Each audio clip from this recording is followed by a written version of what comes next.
تقریر کرنے اٹھے تو ان کی آواز لرزتی ہوئی تھی اور لہجہ فریاد کا سا انداز لیے ہوئے تھا۔ بولے صاحبان، رات رات بھر ان کے طبلے کی تھاب، ان کی گلے بازیاں، ان کے عشاق کی دینگا مشتی، گالم گلوچ، شور و گل، ہا ہا ہو سن سن کر آس پاس کے رہنے والے شرفا کے کان پک گئے ہیں۔ ذکر میں جان آ گئی ہے، رات کی نیند حرام ہو گئی تو دن کا چین مفقود۔ علاوہ ازیں ان کے قرب سے ہماری بہو بیٹیوں کے اخلاق پر جو اثر پڑتا ہے اس کا اندازہ ہر صاحب اولاد کر سکتا ہے۔ آخری فقرہ کہتے کہتے ان کی آواز بھر گئی اور وہ اس سے زیادہ کچھ نہ کہہ سکے۔ سب اراکین بلدیہ کو ان سے ہمدردی تھی، کیونکہ بدقسمتی سے ان کا مکان اس بازار حسن کے عین وسط میں واقع تھا۔ ان کے بعد ایک رکن بلدیہ جو پرانی تہذیب کے علمبردار تھے اور آثار قدیمہ کو اولاد سے زیادہ عزیز رکھتے تھے، تقریر کرتے ہوئے کہا، حضرات، باہر سے جو سیاح اور ہمارے احباب اس مشہور اور تاریخی شہر کو دیکھنے آتے ہیں، جب وہ اس بازار میں سے گزرتے ہیں تو ان کے متعلق استفسار کرتے ہیں تو یقین کیجئے کہ ہم پر گھڑوں پانی پڑ جاتا ہے۔ اب صدر بلدیہ تقریر کرنے اٹھے۔ گو کا ٹھگنا اور ہاتھ پاؤں چھوٹے چھوٹے تھے مگر سر بڑا تھا، اور جس کی وجہ سے بردبار آدمی معلوم ہوتے تھے۔ لہجے میں بے حد درجہ متانت تھی۔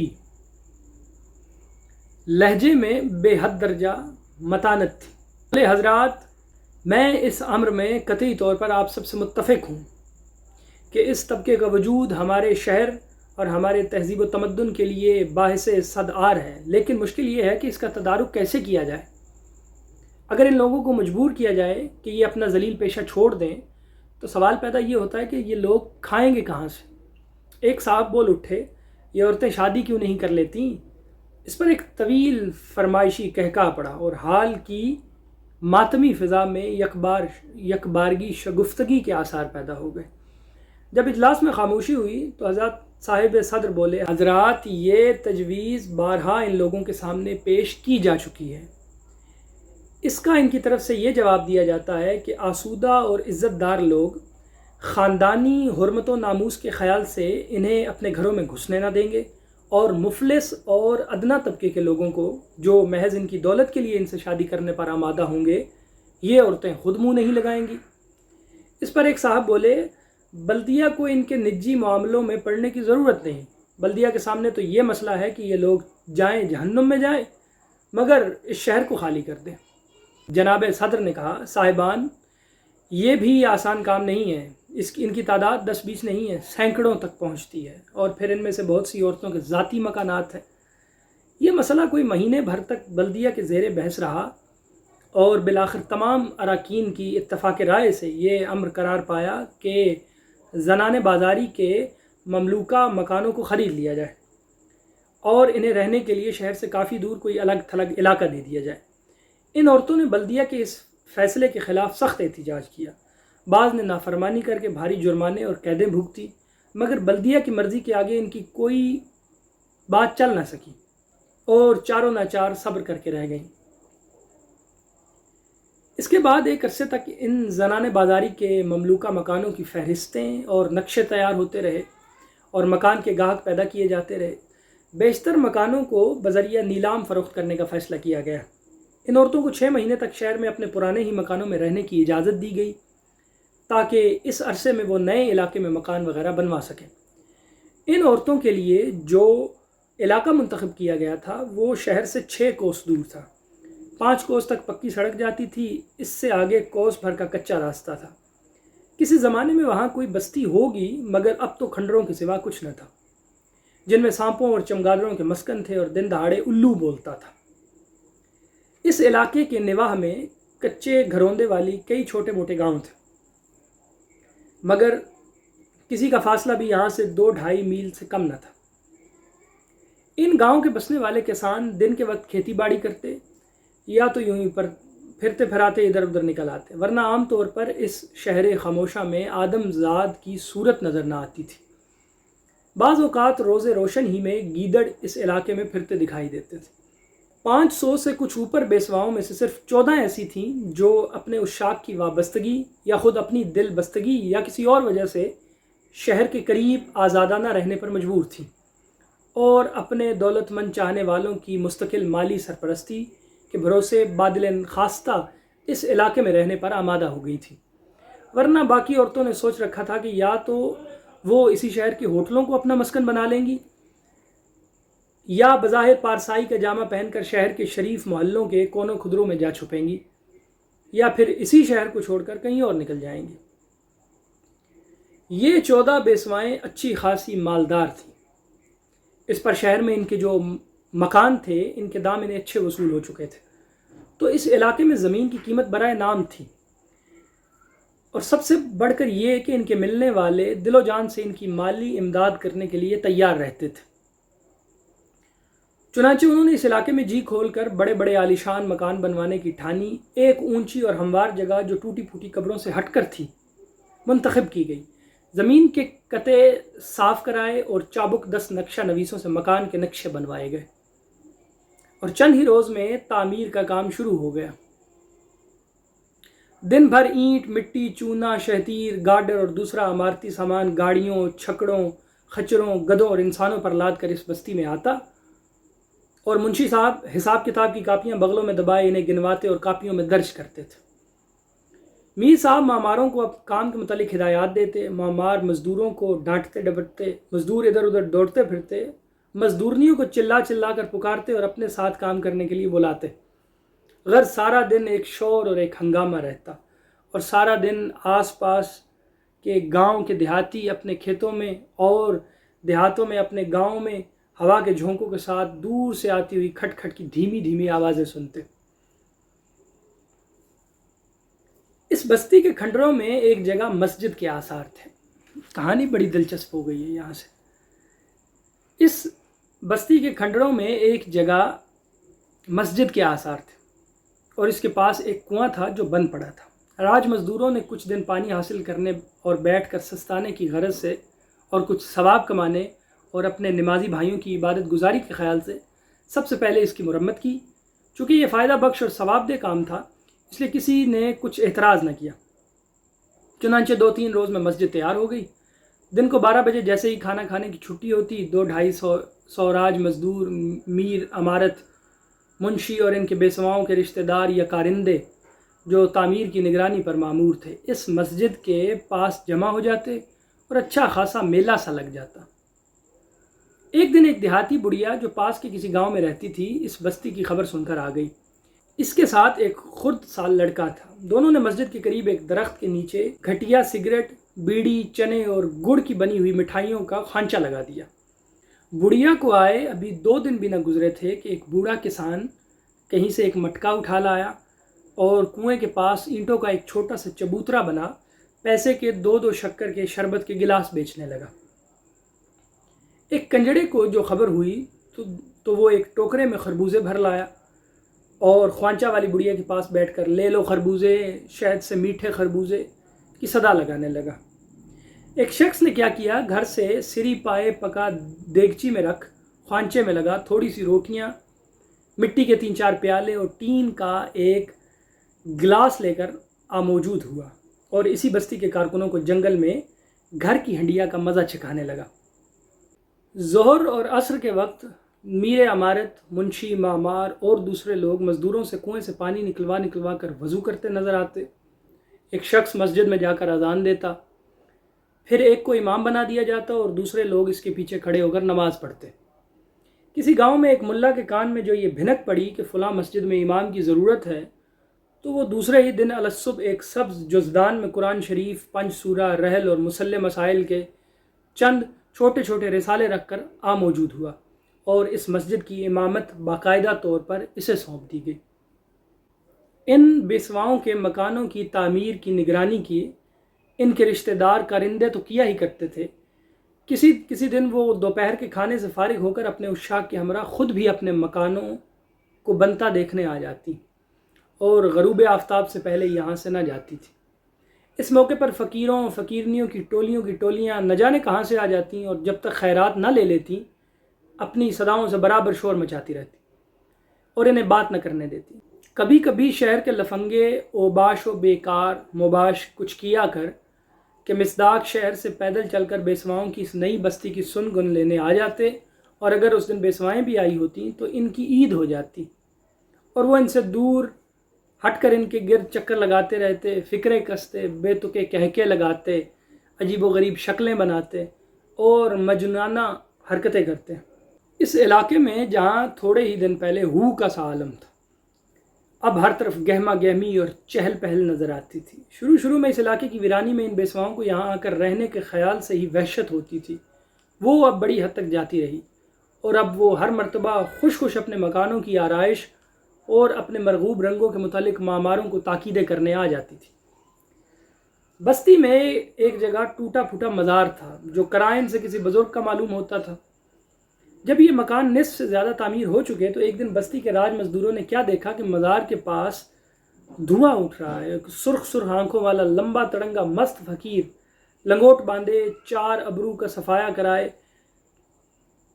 اس مزار کے ارد گرد پھیرے لگا رہا ہے اور پھر کنکر پتھر اٹھا کر پرے پھینک رہا ہے۔ دوپہر کو وہ فقیر ایک گھڑا لے کر کنویں پر آیا اور پانی بھر کے مزار پر لے جانے اور اسے دھونے لگا۔ ایک دفعہ جو آیا تو کنویں پر 2-3 راج مزدور کھڑے تھے۔ وہ نیم دیوانگی اور نیم فرزانگی کے عالم میں ان سے کہنے لگا، جانتے ہو یہ کس کا مزار ہے؟ کڑک شاہ پیر بادشاہ کا۔ میرے باپ دادا ان کے مجاور تھے۔ اس کے بعد اس نے ہنس کر اور آنکھوں میں آنسو بھر کر پیر کڑک شاہ کی کچھ جلالی کرامتیں بھی ان راج مزدوروں سے بیان کی۔ شام کو یہ فقیر کہیں سے مانگ تانگ کر مٹی کے 2 دیے اور سرسوں کا تیل لے آیا اور پیر کڑک شاہ کی مزار کی قبر کے سرانے اور 35 چراغ روشن کر دیے۔ رات کو پچھلے پہر کبھی اس مزار سے اللہ ہو کا مست نعرہ بھی سنائی دیتا تھا۔ 6 مہینے گزرنے نہ پائے تھے کہ یہ 14 مکان بن کر تیار ہو گئے۔ یہ سب کے سب 2 منزلہ اور قریب ایک ہی وضع کے مکان تھے، 7 ایک طرف اور 7 دوسری طرف، بیچ میں چھوڑی چکلی سڑک تھی۔ ہر ایک مکان کے نیچے 4 دکانیں تھیں۔ مکان کی بالائی منزل میں سڑک کے رخ وسیع برآمدہ تھا اور اس کے آگے بیٹھنے کے لیے کشتی نما شے نشین بنائی گئی تھی، جس کے دونوں سروں پر یا تو سنگ مرمر کے مور رقص کرتے ہوئے دکھائی دیتے تھے یا جل پریوں کے مجسمے تراشے گئے تھے، جن کا آدھا دھڑ مچھلی کا اور آدھا انسان کا ہوتا تھا۔ برآمدے کے پیچھے جو بڑا کمرہ بیٹھنے کے لیے تھا، اس میں سنگ مرمر کے نازک ستون بنائے گئے تھے۔ دیواروں پر خوشنما پچکاری کی گئی تھی، فرش چمکدار پتھر کا بنایا گیا تھا۔ جب سنگ مرمر کے ستونوں کے عکس اسی فرش زمردی پر پڑتے تو ایسا معلوم ہوتا کہ گویا سفید براق پروں والے راج ہنسوں نے اپنی لمبی لمبی گردنیں جھیل میں ڈبو دی ہیں۔ رفتہ دوسرے لوگ بھی اس بستی میں آنے شروع ہوئے، چنانچہ شہر کے بڑے بڑے چوکوں میں تانگے والے صدائیں لگانے لگے، آؤ کوئی نئی بستی کو۔ شہر سے 5 کوس تک جو پکی سڑک جاتی تھی، اس پر پہنچ کر تانگے والے سواریوں سے انعام حاصل کرنے کے لالچ میں ان کی فرمائش پر تانگوں کی دوڑیں کرواتے، منہ سے ہارن بجاتے، اور جب کوئی تانگا آگے نکل جاتا تو اس کے سواریاں ناروں سے آسمان سر پر اٹھا لیتی۔ اس دوڑ میں غریب گھوڑوں کا برا حال ہوتا تھا اور ان کے گلے میں پڑے ہوئے پھولوں کے ہاروں سے بجائے خوشبو کے پسینے کی بدبو آنے لگتی تھی۔ رکشہ والے تانگے والوں سے کیوں پیچھے رہتے؟ وہ بھی ان سے کم دام پر سواریاں بٹھا ترارے بھرتے اور گھنگرو بجاتے اس بستی کو جانے لگے۔ رفتہ اس بستی کی شہرت چاروں طرف پھیلنے اور مکانوں اور دکانوں کی مانگ ہونے لگی۔ وہ بیسوائیں جو پہلے اس بستی میں آنے پر تیار نہ تھیں، اب اس کی دن دگنی رات چگنی ترقی دیکھ کر اپنی بے وقوفی پر افسوس کرنے لگیں۔ کئی عورتوں نے جو جھٹ زمینیں خرید ان بیسواؤں کے ساتھ اسی وضع قطع کے مکان بنوانے شروع کر دیے۔ علاوہ ازیں شہر کے بعض مہاجنوں نے بھی اس سے بستی کے آس پاس سستے داموں زمینیں خرید کر کرائے پر اٹھانے کے لیے چھوٹے کئی مکان بنوا ڈالے۔ نتیجہ یہ ہوا کہ وہ فحشہ عورتیں جو ہوٹلوں اور شریف محلوں میں روپوش تھیں اور وہ آ کر ان مکانوں میں آباد ہو گئی۔ بعض چھوٹے مکانوں میں اس بستی کے وہ دکاندار آ بسے جو عیالدار اور رات کو دکانوں میں سو نہ سکتے تھے۔ اس بستی میں آبادی تو خاصی ہو گئی تھی، مگر ابھی تک بجلی کی روشنی کا انتظام نہ ہوا تھا۔ چنانچہ ان بیسواؤں اور بستی کے تمام رہنے والوں کی طرف سے سرکار کے پاس بجلی کے لیے درخواست بھیجی گئی، جو تھوڑے دنوں میں ہی منظور ہو گئی۔ اس کے بعد ایک ڈاکخانہ بھی کھل گیا۔ ایک بڑے میاں ڈاکخانہ کے باہر ایک صندوقچے میں لفافے، کارڈ اور قلم دوات رکھ کر بستی کے لوگوں کے لیے خط پتر لکھنے لگے۔ افسانے کی طوالت کی وجہ سے میں نے اس کے کچھ حصے چھوڑ دیے ہیں بیچ میں سے۔ اس کے کچھ ہی دن بعد بستی میں نل، روشنی اور صفائی کے باقاعدہ انتظام کی طرف توجہ جانے لگی۔ سرکاری کارندے سرخ جھنڈیاں، جریبیں اور اونچ نیچ دیکھنے والے آلے لے کر آ پہنچے اور ناپ ناپ کر سڑکیں اور گلی کوچوں کی داغ بیل ڈالنے لگے، اور بستی کی کچی سڑکوں پر سڑک کوٹنے والا انجن چلنے لگا۔ اس واقعے کو 20 برس گزر چلے ہیں۔ یہ بستی اب ایک شہر بن چکی ہے، جس کا اپنا ریلوے اسٹیشن بھی ہے اور ٹاؤن ہال بھی، کچہری بھی اور جیل خانہ بھی ہے۔ آبادی 2.5 لاکھ کے لگ بھگ ہوگی۔ شہر میں ایک کالج، 2 ہائی اسکول، ایک لڑکوں کے لیے ایک لڑکیوں کے لیے، اور 8 پرائمری اسکول ہیں جن میں میونسپلٹی کی طرف سے مفت تعلیم دی جاتی ہے۔ 6 سینما ہیں اور 4 بینک، جن میں سے 2 دنیا کے بڑے بینکوں میں شمار ہوتے ہیں۔ شہر سے 2 روزانہ، 3 ہفتہ وار اور 10 ماہانہ رسائل و جرائد شائع ہوتے ہیں۔ ان میں 4 ادبی، 2 اخلاقی اور معاشرتی و مذہبی، 1 صنعتی، 1 طبی، 1 زنانہ اور 1 بچوں کا رسالہ ہے۔ شہر کے مختلف حصوں میں 20 مسجدیں، 15 مندر اور دھرم شالے، 6 یتیم خانے، 5 اناتھ آشرم اور 3 بڑے سرکاری اسپتال ہیں، جن میں سے 1 صرف عورتوں کے لیے مخصوص ہے۔ شروع میں کئی سال تک یہ شہر اپنے رہنے والوں کے نام کی نسبت سے حسن آباد کے نام سے موسوم کیا جاتا تھا، مگر بعد میں اسے نامناسب سمجھ کر اس میں تھوڑی سی ترمیم کر کے، یعنی بجائے حسن آباد کے حسن آباد کہلانے لگا۔ مگر یہ نام چل نہ سکا کیونکہ عوام حسن اور حسن میں امتیاز نہ کرتے۔ آخر بڑی بڑی بوسیدہ کتابوں کی ورق گردانی اور پرانے نوشتوں کی چھان بین کے بعد اس کا اصلی نام دریافت کیا گیا، جس سے یہ بستی آج سے سینکڑوں برس قبل اجڑنے سے پہلے موسوم تھی، اور وہ نام ہے آنندی۔ یوں تو سارا شہر بھرا پڑا، صاف ستھرا اور خوشنما ہے، مگر سب سے خوبصورت، سب سے بارونق اور تجارت کا مرکز وہی بازار ہے جس میں زنانیں بازاری رہتی ہیں۔ آنندی بلدیہ کا اجلاس زوروں پر ہے۔ حال کھچا کھچ بھرا ہوا ہے اور خلاف معمول ایک ممبر بھی غیر حاضر نہیں ہے۔ بلدیہ کے زیر بحث مسئلہ یہ ہے کہ زنان بازاری کو شہر بدر کر دیا جائے، کیونکہ ان کا وجود انسانیت، شرافت اور تہذیب کے دامن پر بدنما داغ ہے۔ ایک فصیح البیان مقرر تقریر کر رہے تھے۔ معلوم نہیں وہ کیا مصلحت ہے جس کے زیر اثر اس ناپاک طبقے کو ہماری اس قدیمی اور تاریخی شہر کے عین بیچو بیچ رہنے کی اجازت دی گئی۔ اس مرتبہ ان عورتوں کے لیے جو علاقہ منتخب کیا گیا وہ شہر سے 12 کوس دور تھا، یعنی کہانی جہاں سے شروع ہوئی وہیں اس کا اختتام ہوا۔